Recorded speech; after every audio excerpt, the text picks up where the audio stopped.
Salam, hər vaxtınız xeyirli olsun. Hər kəsi salamlayırıq. El doktor, xoş gəlmisiniz. Salam. Bugünkü mövzumuz xəyanət barəsindədir. Kişi və qadın xəyanətləri.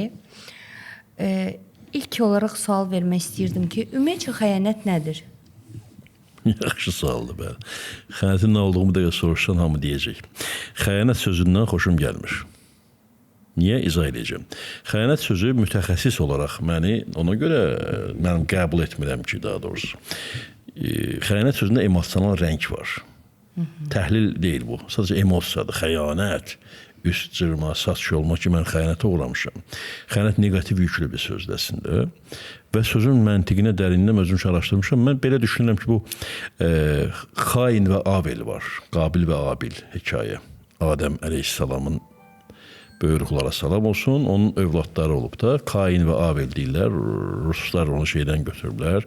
Yunancaya tərcümədən Bibliyadan. Yunancaya tərcümə də Yahudi dilindən. Kain, Xain və Abil. Xain, yəni Kain, yəni Qabil, Abili arxadan vuran zərbə ilə öldürür. Yəni öz xainliyi ilə öldürür. Xainlik sözü də oradan gəlib. Nədir xainlik? Başqasını gözü götürməyərək və ya başqasının xəbəri olmadan onun arxasınca işlər çevirmək. Bu olur xəyanət. Xəyanət geniş anlama gətirir. Xəyanət dövlətə xəyanət var, nə bilim sevgiyə xəyanət var, müxtəlif şeylərə, əqidəyə xəyanət var. Xain çıxmaq bir sözlə. Xəyanət bu anlamdadır. Amma bizim psixoterapiyada, psixologiyada rəsmi adı adulterdir. Adulter sözü xoşlayıram. İndi vurğunu necə istəyirsə qoyun. Adulter ya adulter. Fransız əsli söz ola bilər, ona görə adulter demək də olar. Adulter nədir? Adulter cüt var. Cüt deyək də, kişi, qadın, qadın, kişi. Bu da 20-ci əsrdə biz onu bölmürük, kişi, qadın ancaq. Amma Azərbaycan üçün daha çox kişi və qadın cütlüyü aktualdır. Kişi və qadın və ya bir cütlüyün tərəflərdən biri cütlüyün digər üzvünün xəbəri olmadan gizlin şəkildə kənarda cinsəl əsaslı münasibətlər qurursa, bu sizin xəyanət dediyiniz, mənim adulter dediyim bir hekayədir. Yəni, bu münasibət müxtəlif ünsiyyət səviyyəsində ola bilər. İntellektual səviyyədə ola bilər, intellektual flirt, emosional paylaşım və flirt və cinsəl ünsiyyət. Cinsəl flirt və cinsəl ünsiyyət. Bunlar müxtəlif səviyyələrdə ola bilər. Bir dəfəlik cinsəl ünsiyyət formatında ola bilər, emosional bağ formatında ola bilər və əqli bağ. Ümumiyyətlə, belə maraqlı bir fakt deyim sizə, mən keçən sizin üçün böldüyüm ki, insanlar arasında ünsiyyət 3 səviyyədə formalaşır. Əqli səviyyədə, rasional səviyyədə, intellektual daha doğrusu səviyyədə, emosional intellekt səviyyəsində, emosional intellekt, emosional tərəf və cinsəl səviyyədə. Xəyanət dediyiniz adulterdə səviyyəlicə fərqi var. Yəni, tutaq ki, sevgili cütdən kənarda əqli ünsiyyətə heç kim heç nə deməz. Çətinlik emosional tərəfdən başlayır və cinsəl tərəfdə. Və burada işin mərkəzində emosiya durduğu üçün qadınlar üçün ən böyük xəyanət, ağır xəyanət emosional xəyanətdir. Qadın kişinin kənarda emosional bağ, doğmalıq bağı, sevgi bağı qurmağın ən böyük dəhşəti yaşayır. Kişilər isə intellektual, emosional və hətta cinsəl tərəfdə kiçik bir sürüşməni bizim Azərbaycanda bağışlamamağa meyillidir. Yəni, bax, bu şəkildə fərqlər var. Kişi və qadının xəyanətə münasibətində müəyyən fərqlər var. Doktor, bir sualımın cavabını 4-5 sualın cavabı olaraq elə ümumi cavab verdiniz. Olsun, yenə dəqiqləşdirmə verə bilərsiniz suallar. Buyurun. Ümumiyyətcə, xəyanəti xəstəlik halı adlandırmaq olar? Xəyanət xəstəlik deyil. Yəni, xəyanət yenə adulter deyəcəm ona. Adulter özlüyündə bir hekayədir də, bir hadisədir. Xəstəlik o hadisəyə münasibətdən sonra başlayır. Tutaq kimsə mənə xəyanət, yəni adulter eləyibsə, cütüm qarşı tərəf uzaq olsun eləyirsə, əgər ona olan o münasibətim var, o mənə travmaya salır. Bax, o xəstəlik post-travmatik stres pozuntusundandır. Yox, bəzən olur ki, bir kişi və yaxud da bir qadın davamlı partnyorları dəyişir. Bu xəstəlik halı deyil. Ya uzun müddət ünsiyyətdə ola bilir. Yox, adulterə meyilli adamların öz xəstəliyini soruşursunuzsa, onların içində sağlamı da var, xəstəsi də var. Sağlam adam kənarda ünsiyyəti qurarkən, burada tapmadan orada tapır və gələcəkdə bununla boşanıb, bununla evlənirsə, bu xəstəlik deyil. Bu doğru yoldur. Ki tapdın, ayrıldın, onunla ailə qurdun. Amma bir də var ki, məsəl üçün, həqiqətən bu doğru yoldur. Məsuliyyət və ağıl çərçivəsində icra olunursa. Boşananda övladları da boşanmırsa o insan. Qaldı ki, məsələn, insan var ki, xəyanətə meyilli, adulterə meyillik onun öz xəstəliyinə irəli gəlir. Deməli, kimə qarşı xəyanət edirsə, ona da zədə vurur, travmatik stres yaşadır, post-travmatik stres. Amma etdiyi o xəyanət addımlarının içində də bir təşviş halı var. Məsələn, qadınlar tez-tez dəyişən kişilər və kişilər tez-tez dəyişən qadınlarda obsessiv-kompulsiv pozuntu var. Bir problem var, özünü təsdiq meyli var, özgüvənsizlik var. Bəzi kişilər bilir ki, qadınların sayı və siyahısını artırmaqla erkəklik funksiyaları böyüyür. Yəqin ki, onların meşədəki şirdən, canavardan, itdən, pişikdən fərqi yoxdur, özünün xoruzdan fərqi yoxdur. Belə bunu düşünmürlər. Düşünür ki, qadın sayına qədər çox olsa, mən o qədər daha böyük kişiyəm. Yəni, ancaq seksual səviyyədə düşünür, amma əslində o nədir? O özgüvənsizlik və təşviş əlamətidir. Bir var, insan öz qadınını axtarır. Bir də var ki, qadınların siyasını tutur. Buna da bir quş qoydum, siyahıya əlavə elədim. O Hacı dayının lətvəsindəki kimi. Bu təşvişli pozuntu məsələsidir. Təşviş problemidir və bunu sorular istəsəniz ki, daha dərinləşdirsəz izah edərəm. Doktor, bilirik ki, xəyanətin bir neçə növü var. Məsəl üçün, emosional xəyanət, fiziki xəyanət. Sizcə, emosional xəyanətə daha çox kişilər meyillidir, yoxsa qadınlar meyillidir? Ümumiyyətlə, yetkin insan xəyanət etməməlidir. Yəni, xəyanət etməyə meyillilik özlüyündə bu bir insanın öz sözünü partnyoruna deyə bilməməsinə irəli gəlir. Və ona görə burada fərq yoxdur. Qadınlar, prinsipcə götürəndə dünya statistikasına görə emosional adulterə qadınlar daha çox meyillidirlər. Çünki qadın emosiyasından qırılır. Qadın belə deyək ki, küskünlüyündən qırılır. Qadın hansısa bir emosional tələbatın deyirlərində dəbdə olan sözdə ödənməməsindən qırılır və kənarda ünsiyyət axtara bilər. Amma qadınlar adətən bilirsinincə, xəyanət edirlərsə, kişi ilə münasibətdə hər şey bitib deməkdir. Amma kişilər elə deyil Azərbaycanda. Azərbaycanda kişilər elə bilir ki, onları kənarda nəsə eləmək olar və o münasibət bitib demək deyil onlar üçün. Sevdiyim yerində qalır. Özü bunun dərin cinsel problemli səbəbləri var. Kənarda ünsiyyətlər elə belədir də. Yəni o qadınlar özlərinə hörmət eləmir zaten və elə düşünürlər. Onsuz da yəni, orada sevgi yaşamırlar təbii ki. Aydındır. Burada sevgini bilirlərmi? Sevgi anlayışı hər kəsə xasdırmı? Bu bir sevgi mövzusu olmalıdır bizim söhbətlərimizdə ki, sevgi haqqında bir danışaq. Buyurun. Doktor, hansı xəyanəti bağışlamaq olar? Ümumiyyətcə, məsələn, kişi və yaxud da qadın emosional xəyanət etsə onu bağışlamaq olar, yoxsa ümumiyyətlə nəinki hər ikisini bağışlamaq olar? Hər kəsi bağışlamaq olar və lazımdır bağışlamaq. Bağışlamaq o demək deyil ki, mən mənə qarşı o adulter edən, yəni xəyanət edən insanın yanında qalacağam. Bağışlamaq mənim daxili rahatlığım üçündür. Hər kəsi bağışlamaq lazımdır. Bağışlamaq necə? Halallıq vermək ki, yəni bilirsən nə var? Mən səni daha sevmirəm formatında olmalıdır. Çünki əgər kimsə sevirsə onu bağışlaya bilməz. Maddi dünya düşüncəsi üzərində yaşayan insanlardan gelir söhbət. O gərək onu sevməsin ki, emosional bağını qırsın ki, onu bağışlaya bilsin və get halallıq verirəm, Allah sənə kömək olsun. Bu şəkildə. Yəni bağ qırılmalıdır, emosional bağ. Qadınlar tərəfdən, kişilər tərəfdən də o mülkiyyətçilik bağı. Yalancı sahibkarlıq bağı qırılmalıdır ki, onu bağışlaya bilsin ki, mənimki deyil artıq, özü bilər. O zaman ayrılmalıdırlar. Ortada bir xəyanət varsa ayrılmalıdırlar. Xəyanət varsa ayrılmalıdırlar deyə qanun yoxdur, yox. Mən də düşünmürəm. Xəyanət varsa nə başa? Siz dediniz ki, bağışlamırlar. Bir sevgi silinib təzədən yenidən münasibətlər qurmağa cəhd eləməyin tərəfdarıyam. Baxır hansı cütlükdür. Cütün hər iki tərəfi problemini doğrudan anlayırsa, bir var narsist kişilər var ki, yalandan qadını alladır. Belə Türk videolarda var, bu arada gülməli. Mən səhifəmdə qoymuşam Instagramda.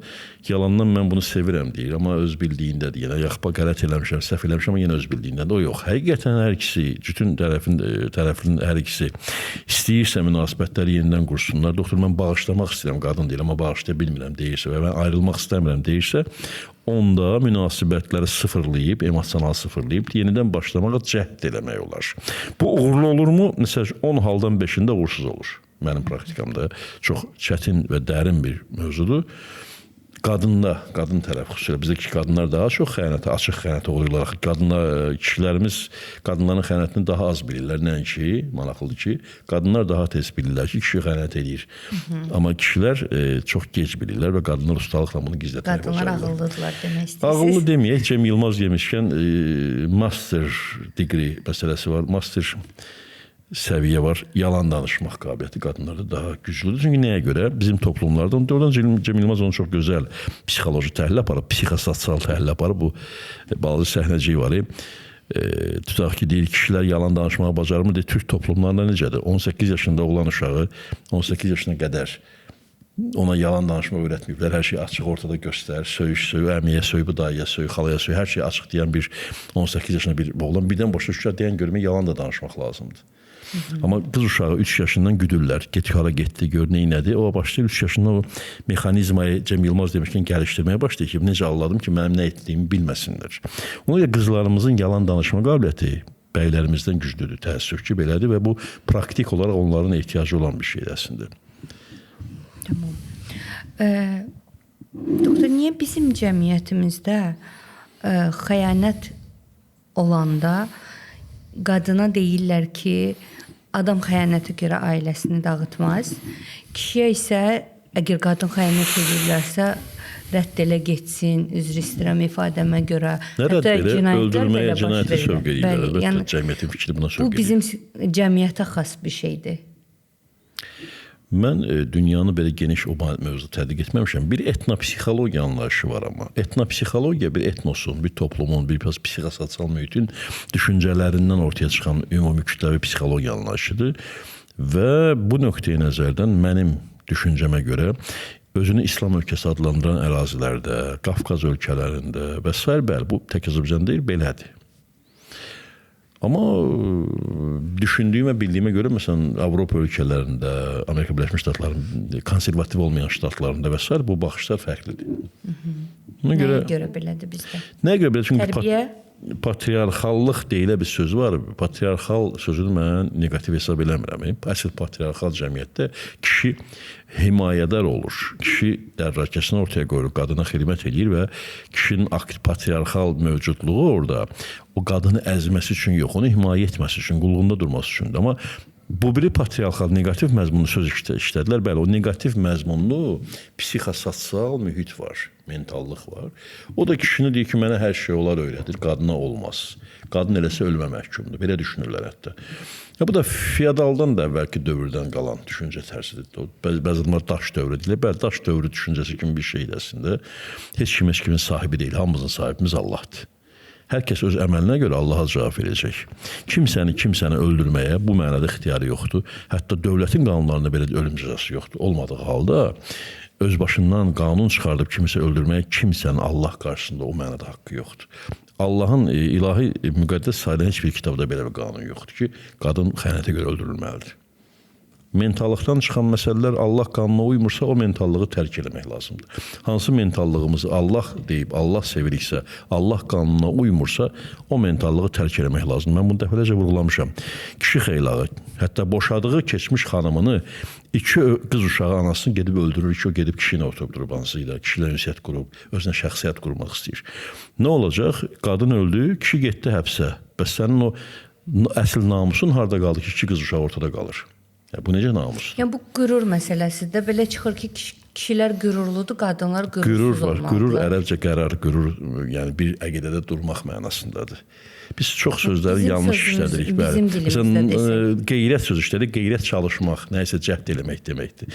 Namus sözü burada uyğundur. Məsələn, qeyrət yox, namus. Qeyrət, Mirzə Rəhbər Sabir yeri gəlmiş şahşəsim deyir, kim nə deyər bizdə olan qeyrətə, lağlağı ilə yazır. Qeyrətimiz bəllidir millətə.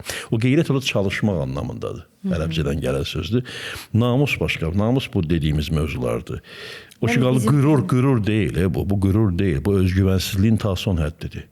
Özünə güvənən erkək qızlarıma da baxacam deyib boşanar, uzaqlaşar deyək ki, mənə layiq deyil də bu səviyyənin qadını. Neyniyək ki də ər ola başqa kişinin yatağa girirsə, olsun. Yəni, bağışlaya bilənlər də var. Hətta Sayidə xanım, siz elə deyirik ki, Azərbaycanda çox maraqlı. Azərbaycan elə bir mühitdir ki, burada radikal bir-birindən əks qütbdə olan fikirli insanlar var. Yox, sadəcə doktor, belə məqam var ki, kişilər bunu ayıb hesab etdikləri üçün o örtbasdır olunub, əgər qadını bağışlayırsa, ümumiyyətlə heç kimə deyilmir ki, bu qadın xəyanəti. Amma kişi eləyirsə, qadın hər yerdə danışır, deyir, ona görə belə yayılır. Qadınınki bilinməyə bilir. Yenə psixososial düşüncə tərzimizdən, mentallıq dediyimiz, mentallıq sözünü xoşlamıram, mentalitet və s. bunlar çeynənmiş sözlər. Psixososial düşüncə tərzi deyək.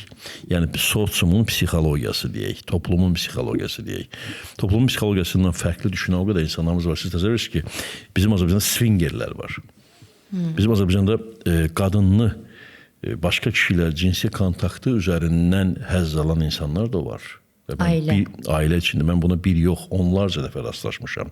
Bundan travmalan qadınlar və kişilər var. Psixotravmalı mənim qəbuluma gələn. Yəni ona görə ad çəkmirik deyə deyə bilirik təbii. Ona görə də bu nümunələri bilək. Düşünməyək ki, Azərbaycanda belə deyək, mal alamayaq da bəzi məsələləri. Hər cür bunlar olmasaydı yol kənarlarında transvestit paltarı giyilən, qadın paltarı giymiş kişiləri görməzdik ki, gecə saat ondan sonra bəzi küçələrdə və bəzi ərazilərdə. Yəni Azərbaycanda radikal əks qütblərdə olan mövqedə insanlar var. Bir də var toplumun ümumi ənənəvi düşüncəsi. Bəli, o var. O müəyyən regionlarda hətta ən belə güclü tərzdə özünü göstərir.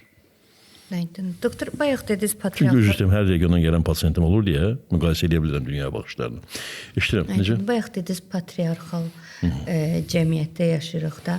Bu ümumiyyətcə dövrlər boyu patriarxal cəmiyyət, yəni ata xaqanlığı olan cəmiyyətdə düzdür. Patriarxal cəmiyyət patriarx, yəni böyük atadır deməkdir. Bəli.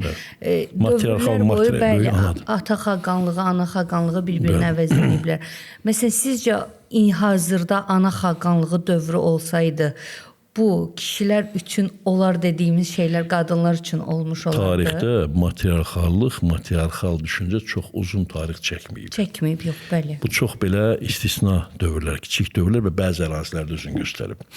Ona görə bizim hüquqlarımız bərabər olmalıdır mütləq. Qadın və kişinin hüquqları bərabərdir. Amma funksiya fərqi var. Niyə o belə olmuyor? Çünki tarix boyu indi qadın işləyə bilir, sərbəst yaşaya bilir. Tarix boyu, məsələn, kişilər işləyib, hətta o dərəcədə qadınlar hüquqsuz olub ki, qadınlara seçki hüququ Avropada 100 il yox deyiş verilib. Yəni bu belə bir dünyada yaşamışıq biz, Səidə xanım, illər boyu, 100 illər boyu.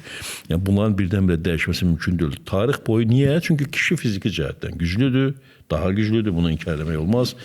Və kişi rasional təfəkkürdə öndədir. Amma qadınlar elə yerdə öndədir ki, kişilər onu heç vaxt yapa bilməzlər. Heç bir kişi qürurlanmasın ki, mən qadından üstünəm. Xeyr, sən üstün deyilsən. Sən müəyyən cəhətlərdə fərqlisən. Məsələn, 10 kiloqram sən qaldıra bilərsən, 7 qaldıram. O demək deyilsə, o səndən zəifdir. Yəni, qadın məndən zəifdir deyə düşünməməlidir kişilər. Bizə onu düşünsünlər ki, hər birimiz bu dünya ana bətnindən gəlirik. Qadınlar bizdən o mənada yüksəkdir. Yəni, ana bətnindən kənar bu dünyaya gələn kişi yoxdur ki, hamımız ana bətnindən gəlmişik. Bəs niyə deyilər? Hardan bu dünyaya gəldiyimizi düşünsək, qadınlara hörmət eləyərik. Qadınları o cəhətdən üstün sayarıq. Qadınların analıq cəhəti bizdə yoxdur. Allah analıq kimi yeganə, yəni vacib neməti qadınlara verib. Ana bətni anlayışını ki, hamımız oradan bu dünyaya gəlmişik. Ona görə biz qadınlardan üstün ola bilmərik. Bəli, tarix boyu fiziki cəhətdən deyirəm, fiziki cəhətdən üstün olub deyə basıb əzib idarə etməyə çalışıblar qadınlar. Amma nəhayətdə oturub diqqətlə analiz aparırsan, özünü patriarxal, erkək və dırnaq arası namus göstərən cəmiyyət və ailələrdə baxsan ki, əslində altdan qadın idarə edir. Kişinin heç xəbəri də yoxdur. Bu da ayrı bir söhbətin mövzusudur. Aydındır. Doktor, onda deyə bilərikmi ki, və yaxud da belə deyilir, təbiətcə kişilər poliqamdır. Aha. Bu həqiqətən fiziki olaraq mı belədir, yoxsa bu bir dini inanc mı deyim? Bu patriarxal cəmiyyətin yeritdiyi, yürütdüyü bir düşüncə və siyasətdir. Təbiətcə həm qadınlar, həm kişilər poliqamdır. Ona qalsa. Və hətta qadınlar daha çox poliqamiyaya meyil ola bilər emosionallığından və ehtiraslılığından dolayı. Ona görə qadın poliqam, kişi poliqamdırsa, qadın da poliqam ola bilər və bu dünyada elə tayfalar var ki, 5 qardaş bir qadınla evlənir. Qadın poliqamiyası olan cəmiyyətlər var, ölkələr var. Tibet tərəfdə, Hindistanın şimalında var elə yerlər. Ona görə kişi təbiətcə poliqamdır sözü yoxdur. Yəni biz özümüzü heyvanat aləminə oxşadırıqsa, onda da yaxşı eləyirlər, materialist alimlər deyirlər, o heyvanlarda da homoseksuallıq var da. Niyə görə homoseksuallıq qeyri-adi sayırsınız ki? Heyvanlardan özünüzü müqayisə eləmirsiniz. Yəni onda biz heyvan cəmiyyəti deyilik axı. Qadın və kişinin hüququ bərabərdir. Kişiyə olan hər bir şey qadına da olar. Özünə rəva görmədiyin, başqası rəva görməməlisin. Mən də hətta bu səhvləri buraxmış olsam, mən də tövbə etməliyim və bil etməməliyəm. Ki, bilməliyəm ki, mənim qadınıma da mənim etdiklərim eyni dərəcədə halaldır. Nə qədər belə ağır fikir olsa da, dəyərli həmcinslərim, fikirləşin ki, sizə qarşı bu hərəkət olsa, siz nə hiss eləyərsiniz? Çox gözəl. Nə olar, qarşınızdakı da insandır da, yəni onun da haqları var deyə düşünməliyik və Allah qadına bir çox şeyləri bizdən üstün buyurubdur. Baxın, həkim kimi deyirəm. Bizdə XXXX axırıncı XY xromosom. Biz Y xromosom nədir? Quyruğu olmayan yarımçı xromosomdur. Bax, göstərirəm kameraya. XX budur, Y budur. Yəni bizim bir xromosomumuzun quyruğu yoxdur, bir hissəsi yoxdur. Yarımcığıq genetik cəhətdən. İkinci məsələ, qadınlar var. Qadının da mitoxondri ki var, bütün hüceyrələrimizdə. O ancaq anadan keçir. Mitoxondri ruhi enerjinin yox, bədən enerjimizin mənbəyidir. Mitoxondridə Krebs'in trikarbon turşuları dövranı baş verir və enerji ayrılması baş verir. Biyokimiyanı bilənlər bunu bilirlər. Mitoxondri hüceyrənin elə bir orqanellasıdır ki, yumurta hüceyrə ilə spermatozoid birləşəndə spermatozoidlə mitoxondri olmur. Bizim hamımızın mitoxondrimiz anamızdan gəlir. Yəni ayaq üstə durmaq qabiliyyətiniz qadının enerjisindən gəlir. Qadın enerjisi o qədər vacibdir ki, bunu mütləq vurğulayacağam. Qədim hinduizm ənənəsində qadına şakti, Allahın məsələn qadın tərəfinə şakti deyirlər, yəni enerji deyirlər. İlahi obrazlarda kişi tərəf yalnız müşahidəsidir, hərəkəti verən qadındır, enerjini verən qadındır, hərəkətə məcbur edən qadındır. Əslində belədir də, qadınlar olmasaydı kişilər bir daxmada yaşayardılar, heç bir maşın da ixtira olmazdı, böyük evlər də ixtira olmazdı, memarlıq olmazdı, incəsənət olmazdı, kişinin qadına olan münasibəti olmasaydı. O qadınlar özünüzdən aşağı hesab eləməyin. Hansı cəhətlərdə biz üstünüksə, kişilər başqa cəhətlərdə qadınlar üstündür. Bunu mütləq vurğulayaq. Ona görə xəyanət məsələsində də dəyərli həmcinslərim, qadına qarşı etdiyiniz hərəkətdə fikirləş ki, qadın sənə qarşı bunu etsə. Elə belə yazışırdım da bir qızla. Birinə like atdım. Yəni sənin xanımın hansısa kişiyə, onun yarıçılpaq bədəninə like atarsa, sən necə özünü hiss edəcəksən? Necə hiss eləyər sizcə? Mən də kişi xeyli hakim bilirəm necə hiss eləyər. Qoy hiss eləsin, qoy düşünsün. Doktor, növbəti sualımız belədir. Ümumiyyətcə sizin şəxsi təcrübənizdə xəyanət edən qadını bağışlayan və onunla həyatını davam edən kişilər olubmu? Onlarca mənim belə pasiyentim olub, belə ailələr var, yaşayırlar. Bəli, qadın xəyanət etdiyin aynəl yakin, belə deyək, gözü ilə görərək bilib. Əlində materiallar da var, amma doktor mən 3 uşağımın anasını buraxmayacağım deyib, o qadın da peşmançılığı ifadə edib həqiqətən göz yaşları içində ki, mən səhv eləmişəm, aldanmışam, uşaqlıqdan sevilməmişəm və belə bir nəfər can deyəndə, aşkım deyəndə aldanmışam, getmişəm ona tərəf və s. və ilaxır. Kişi də cinsi cəhətdən, yəni savadsız yanaşıb, qadın da cinsi cəhətdən savadsız yanaşıb, cinsi həzz potensialını işlədə bilmədikləri üçün gedib kənarda bir ünsiyyət qurublar. Peşman olublar, gəliblər, qadın olsun, kişi olsun, biz bununla məşğul olmuşuq və onlarca belə ailə cütü görmüşəm. Kişi qadını bağışlayıb və münasibətlərini bərpa etməyə çalışırlar. Sizcə həqiqətən o münasibətlər bərpa olur? Yəni müəyyən bir dövrdə kişi bunu xatırlayıb aqressiya göstərmək yoxdur, bu üzr istəyirəm. Yəni qadın da ola bilər. Eyni şey qadına da aiddir. Bəli, yəni bağışlayır, davam edir, amma yəni beynində bu şey fırlanır, bir müddətdən sonra üzə vurur, dava çıxanda deyilir. Yəni münasibət həqiqətənmi onları öncədən izah edirik ki, bunlar olacaq. Emosional yetkinliyə yetişdirməyə çalışırıq o pasiyentləri, o ailə cütünü. Və əksinə, belə bəzən paradoksal bir şeydir. Belə cinayət deyirəm, üzr istəyirəm, xəyanətdən sonra, adulterdən sonra, xüsusilə qadın adulterdən sonra kişi tamamilə dəyişir. Qadın hüquqlarını anlayır və emosional intellektinin qapısını aça bilirsə, qadının və kişinin hər ikisinin bir-birinə qarşı edəcəyi o əsəbi hücumlar yaranır, o hallar. Birdən yadına düşür və bağışlaya bilmədiyi hallar. Onları aşa bilirlər bir yerdə. Can deyir, bilirəm niyə eləyirsən, başa düşürəm səni. Qadın belə deyir erkəyinə. Bilirəm mən böyük bir qəbahət eləmişəm. Və tədricən... Davamlı günahkar... Yox, qəbahət etdiyimi bilirəm. Sakit şəkildə izahatlar və münasibət, ünsiyyət. Mən də bilirəm, bağışda əsəbləşdim, özüm ərdən saxlaya bilmirəm və bu şəkildə münasibət davamlı... Amma kişilər elə etmirlər, əksinə üstünə gedirlər qadınlar. Başa düşürəm. Siz danışırsınız, mən praktik təcrübədə keçdiyim ağır o bağışlama, cütlərin bağışlama proseslərindən danışıram. Onları bilmirəm. İndi 10-dan 5-i yəqin ailə kimi qalıb, ya 5-i dağılıb. Bilmirəm, eləsi var, bizdən ünsiyyəti sonra kəsirlər. Amma elə ailə cütləri var, 20 ildir məndən işləyirlər, bağışlamış ailə cütlərindən. 20 ildir ünsiyyətdəyik və gedib gəlirlər. Rusca ona perezagruska deyirlər. Beyinlərini formatlaşdırırlar, söndürüb yandırırlar və davam edirlər bir yerdə. Uşaqların xətrinə yox, bir-birini çox istədikləri üçün. Aydındır. Doktor, xəyanət edənlərə və xəyanətə uğrayanlara buradan nə məsləhət görər? Xəyanət deməyəcəm, yəni adulter deyəcəm. Xəyanət sözünü dəyişdirib, birinci adulter deyək. Hadisə budur. Kənarda cinsi əsaslı ünsiyyət qurulub. Mənim buna münasibətim məndə psixi travma yaradır. xəyanətə uğramısınızsa, birinci özünüzə sual verin ki, mən bundan davam edə biləcəmmi? Davam edə bilməyəcəyinizi anlayırsınızsa, gedin boşanın. Baxmayın uşaqların sayına. İşləyirsən ya işləmirsən. Yox, əgər yox, doktor, mən ağılla yanaşmaq istəyirəm və görün bu münasibətləri düzəldə bilirəmmi? Onda buyurun, gəlin məşğul olaq, belə deyəcəm. Yəni, mütəxəssislərə gedin, ailə mütəxəssisləri, sistem terapevtlərinə.